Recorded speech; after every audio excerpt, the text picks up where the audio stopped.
পিঁড়িগুলোকে সাজাতে হবে, তাই জন্য পিঁড়িগুলোকে স্নান করিয়ে নিচ্ছি। এই যে স্নান করানো কমপ্লিট, তারপর শুকিয়ে সাদা রং দিয়ে দেবো। আর সাদা রং দিচ্ছি, এর থেকে বড় কোনো তুলি ছিল না আমার কাছে, তাই আমাকে ছোট তুলিটা দিয়েই করতে হলো। একটু সময় বেশি লাগলো, কোনো ব্যাপার না। তারপর লাল রং দেওয়ার পালা, লাল রংটাও আমি দিয়ে দিচ্ছি। আর পিঁড়িটা আমি ভেবেছিলাম হয়তো প্লেন হবে, কিন্তু প্লেন নয়, দেখছি আগের থেকেই মানে কাঠের উপরেই ডিজাইন করা রয়েছে। কোনো ব্যাপার না, আমাকে অন্যরকমভাবে করতে হবে, একটু ভেবে দেখতে হবে। তারপর ভেবে আমি ফাইনালি একরকম ডিজাইন করব ঠিক করেছি, আর সেই জন্য আমি সেইভাবে আগে এঁকে নিচ্ছি, যেটা আমার ডিজাইনের মূল ভিত হবে। প্রথমেই তুলিটা ধরতে হাত নড়বড় করছে, হাত না তুলি নড়বড় করছে, যাই হোক।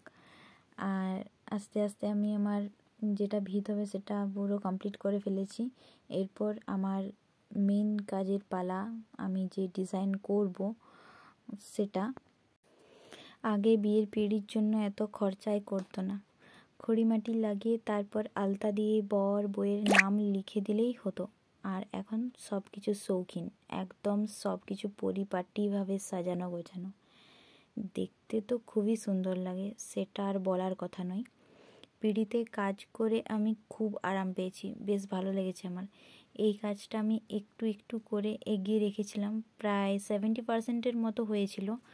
আর যেদিন নিতে আসার কথা সেই দিন সকাল সকাল উঠে বাকি কাজটাও শেষ করতে বসি, কারণ আমাকে আজ বিকেলের মধ্যেই দিতে হবে। আমাদের স্বভাব আর অভ্যাস যাবে কোথায়? সেই পরীক্ষার আগে পড়ে পরীক্ষা দেওয়ার মতো অভ্যাস আমাদের হয়ে গেছে। এই দুটো ক্ষেত্রে মনে হচ্ছে আমাদের ওভার কনফিডেন্স। যাই হোক, বেশি কাজ নেই অবশ্য, নাম দুটো লেখা আর একটু ডিজাইন বাকি ছিল। চলো, বাইরের ডিজাইনটা করে ফেলেছি প্রায়, আর একটুখানি বাকি আছে। এরপর আমার পিঁড়ির মাঝখানে কনে আর বরের নাম লেখার পালা। তো আগের থেকেই আমি ভেবে রেখেছি কীরকমভাবে আমি করব। বাইরেটা একটু হেভি কাজ করেছি, তো ভিতরটা সিম্পলের মধ্যেই রাখার ইচ্ছে আছে। তো নাম লেখা হোক এবং তারপর কেমন লাগছে সেটা দেখতে হবে, তবে পর আমি সেরকম কিছু সিম্পল ডিজাইন দেবো। যাই হোক, এটা আমাকে আঁকার জন্য বলা হয়েছিল, যেহেতু আমি আগে কখনো এরকম কাজ করিনি। আর অনেক ধন্যবাদ আমাকে পিঁড়িতে আঁকারও একটা সুযোগ করে দেওয়ার জন্য। বেশ ভালো লেগেছে কিন্তু পিঁড়িতে কাজ করে। অন্যান্য যে ছোটোখাটো জিনিসগুলি কাজ করতে একটু বেশি কষ্টকর মনে হয়, কিন্তু এটাতে তো তেমন কোনো কষ্ট অনুভব হয়নি, বরঞ্চ আমার আরও করতে ইচ্ছা ছিল, মনে হচ্ছিলো আরও যদি কতগুলো পিঁড়ি পেতাম তো আমি করে যেতাম, বেশ ভালো লাগছিলো করতে।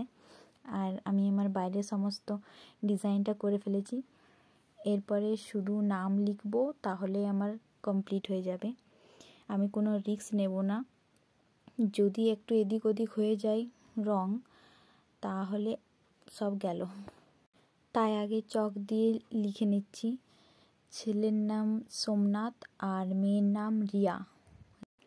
রিয়া লেখাটা কেমন লাগবে আমি সেটাই ভাবছিলাম, কারণ দুটোর বেশি অক্ষর নেই, লেখাটা দেখতে ভালো লাগলেই হলো। রিয়া নামটা বেশ ছোট্ট। এই যে ভিডিওটা, এটা আমি নিয়েছি ইনস্টাগ্রামের একটা ফিল্টার থেকে, তাই রঙটা একদম লাল টুকটুকে লাগছে, আমার খুব খারাপ লাগছে। ছেলের নামটা যখন লিখছিলাম তখনও একটা ভিডিও করেছিলাম, কিন্তু ইনস্টা ড্রাফট থেকে ভুল করে ডিলিট করে ফেলেছি, এত দুঃখ যে কোথায় রাখবো। যাই হোক, লেখার পর মনে হলো দুপাশে দুটো ছোট ফুল দিয়ে দিই, কেমন লাগবে জানি না। যাই হোক, ফুল দুটো যখন দিলাম তারপর মনে হলো না, খুব একটা খারাপ লাগেনি, মোটামুটি ভালোই লাগছে।